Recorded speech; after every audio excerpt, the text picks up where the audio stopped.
সরকারি প্রাথমিক বিদ্যালয়ে ম্যানেজিং কমিটি গঠনকে কেন্দ্র করে শুরু হওয়া একটি তর্ক বিতর্ক শেষ পর্যন্ত রূপ নেয় ভয়াবহ প্রাণঘাতী সংঘর্ষে। গাইবান্ধার সাগাটা উপজেলার বনারপাড়া ইউনিয়নে ছুরি আঘাতে নিহত হয়েছেন ইউনিয়ন ছাত্র শিবিরের সভাপতি সাইফুল্লাহ বাড়ি।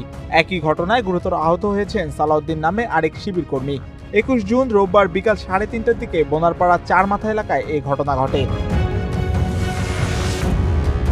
স্থানীয় সূত্রে জানা যায়, ঘটনা শুরু হয় কচুয়া সরকারি প্রাথমিক বিদ্যালয়ের ম্যানেজিং কমিটির গঠন নিয়ে উপজেলা চত্বরে। সেখানে স্কুলের প্রধান শিক্ষক হাবিবুল্লাহর সঙ্গে বনারপাড়া ইউনিয়নের যুবদলের আহ্বায়ক মুকুলের পূর্ব শত্রুতার জেরে কথা কাটাকাটি হয়। করোনা বা যে কোনো ভাইরাসের এগেইনস্টে ফাইট মানি ব্যাকট্রলের লেফট রাইট। পরে স্থানীয় নেতাদের হস্তক্ষেপে পরিস্থিতি সাময়িকভাবে শান্ত হলে সবাই নিজ নিজ অবস্থানে ফিরে যান। তবে কিছুক্ষণের মধ্যে পরিস্থিতি আবারও উত্তপ্ত হয়ে ওঠে। উপজেলা সংলগ্ন বনারপাড়া চারমাথা এলাকায় দাঁড়িয়ে থাকা সাইফুল্লাহ বাড়ি ও সালাউদ্দিনের ওপর অতর্কিত হামলা হয় বলে অভিযোগ পাওয়া যায়। প্রত্যক্ষদর্শীদের দাবি, একদল হামলাকারী ধারালো অস্ত্র ও দেশীয় অস্ত্র নিয়ে তাদের উপর ঝাঁপিয়ে পড়ে। হামলায় সালাউদ্দিনের গলায় গুরুতর আঘাত লাগে। একই সময় সাইফুল্লাহ বাড়ি এগিয়ে এলে তাকে ধাওয়া করে রাস্তার উপর ফেলে ছুরি আঘাত করা হয় বলে জানা গেছে। পরে হামলাকারীরা মোটরসাইকেলে দ্রুত ঘটনাস্থল ত্যাগ করে। কচুয়া ইউনিয়নের প্রধান শিক্ষক হাবিবুল্লাহ তারেক, উনি কয়েকজন প্রধান শিক্ষক সহ উপজেলা চত্বরে চা খাচ্ছে।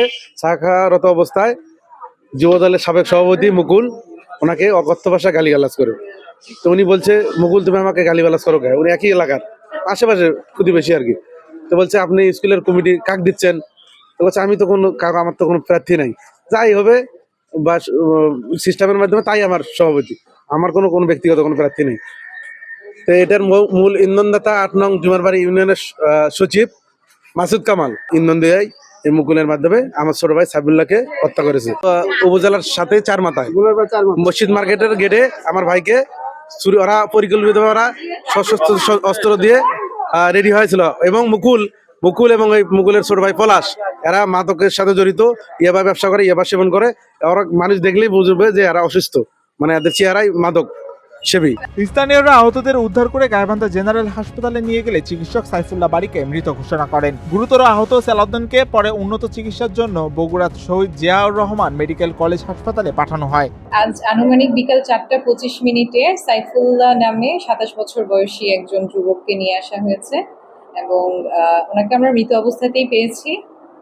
কোনো রকম জীবনের কোনো স্পন্দন ছিল না। আমরা ECG পরীক্ষা করেছি, একদম ফ্ল্যাট। আর ওনার সাথে আহত আর কাউকে আনা হয়নি, উনি একাই ছিলেন। কিভাবে মারা গেছেন এটা আসলে পরবর্তীতে পোস্টমর্টেম করে সেই অনুযায়ী তার রিপোর্ট অনুযায়ী বোঝা যাবে যে কিভাবে আসলে মারা গেছেন। শরীরে বড় জখমের মধ্যে ঘাড়ে একটা ছুরির আঘাত ছিল, সেটা বেশ ডিপ ছিল এবং প্রচন্ড রক্তক্ষরণ হচ্ছিল। ঘটনার পর এলাকায় উত্তেজনা বিরাজ করছে। নিহতদের স্বজন ও স্থানীয় ছাত্র শিবির নেতারা এই ঘটনায় স্থানীয় কয়েকজন রাজনৈতিক নেতার সম্পৃক্ততার অভিযোগ তুলেছেন। ঘটনাটা বেশ কিছুদিন ধরে আমার ছোট চাচা প্রাইমারি স্কুলের শিক্ষক হাবিবুল্লাহ তারেক, তাকে জয়নাল সাংবাদিক এবং জুমারবাড়ি 8 নং জুমারবাড়ি ইউনিয়নের সচিব মাসুম কামাল তাকে বিএনপির কিছু লোক দ্বারা অসম্মানিত করতেছিল এবং নির্যাতন সাংবাদিকতার নামে তার সাথে অদ্ভুত আচরণ করতেছিল।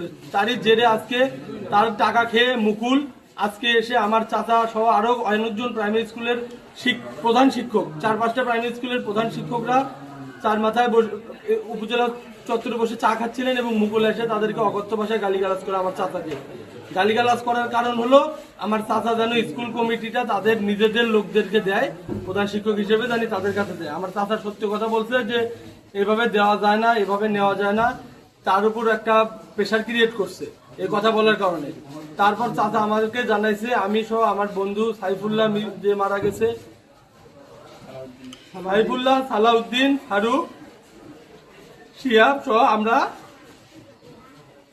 ঘটনাস্থলে আসছি। ঘটনাস্থলে আসে 1 মিনিটের মধ্যে দুটো একটা কথার কাটাকাটি হয়েছে। বক্স অফ 3 দিবেন না, বক্স অফ 3টা এখানে বসবে। এরপরে বনারপাড়া পুলিশ তদন্ত কেন্দ্রের ইনচার্জ জানান, ঘটনাস্থলে পুলিশ কাজ করছে এবং বিষয়টি তদন্ত করে দেখা হচ্ছে।